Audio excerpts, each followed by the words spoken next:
ஒருவேளை இதை எச்சரிக்கையாக கூட நீங்கள் எடுத்துக்கொள்ளலாம். என்னுடைய தலைமையை ஏற்றுக்கொண்டு என்னோடு பயணித்த எந்த ஒரு தொண்டனுடைய தாயோ மனைவியோ தனிப்பட்ட முறையில் அவர்களை இழிவாக பேசுவது, பழிச்சொல்லுக்கு ஆளாக்குவது, அவருடைய சுயமரியாதைக்கும் தன்மானத்திற்கும் குடும்பத்திற்கும் அவருடைய பிள்ளை செல்வங்களே அவர் அப்பாவை கேள்வி கேட்கக்கூடிய அவமானத்திற்கு கூணி குடியக்கூடிய நிலைமையில் உங்கள் விமர்சனங்களும் உங்கள் பேச்சுக்களும் உங்கள் மேடை பேச்சுக்களும் இருக்கும் என்று சொன்னால் வேல்முருகனுக்கு என்று ஒரு பாணி இருக்கிறது. எச்சரிக்கை செய்கிறேன்.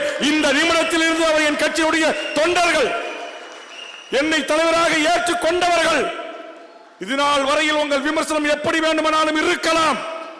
இனி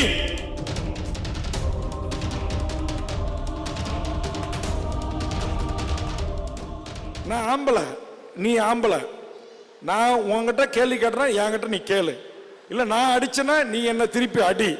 இது ஒரு ஆண்மகனுக்கு தமிழனுடைய வீரத்திற்கு அழகு.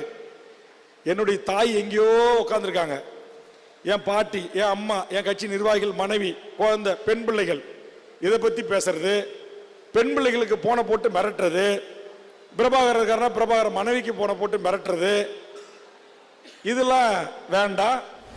நாங்கள் அதை பண்ணிடுவோம் இதை பண்ணிடுவோம் அதெல்லாம் சொல்ல மாட்டோம். நாங்கள் இதையெல்லாம் தமிழ்நாட்டில் இந்த நாட்டுடைய ஒட்டுமொத்த 1.5 லட்சம் காவல்துறையை எதிர்த்து, ஒட்டுமொத்த இந்திய நாட்டுடைய இராணுவத்தை எதிர்த்து, சிங்கள இராணுவ சிங்கள புலனாய்வை எதிர்த்து, முந்திரி காட்டில் எனக்கென்று ஒரு தனி ராஜ்யத்தை நடத்தி கொண்டிருப்போம் தான் வேல்முருகன். ஆதலால் எதுவுமே ஒரு அளவுக்கு தான்.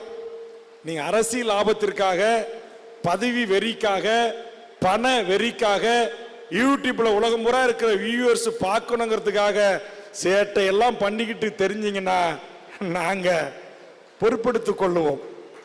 சொல்றேன், பொறுப்பெடுத்துக் கொள்ளுவோம். ஓடி ஒளிய மாட்டோம்.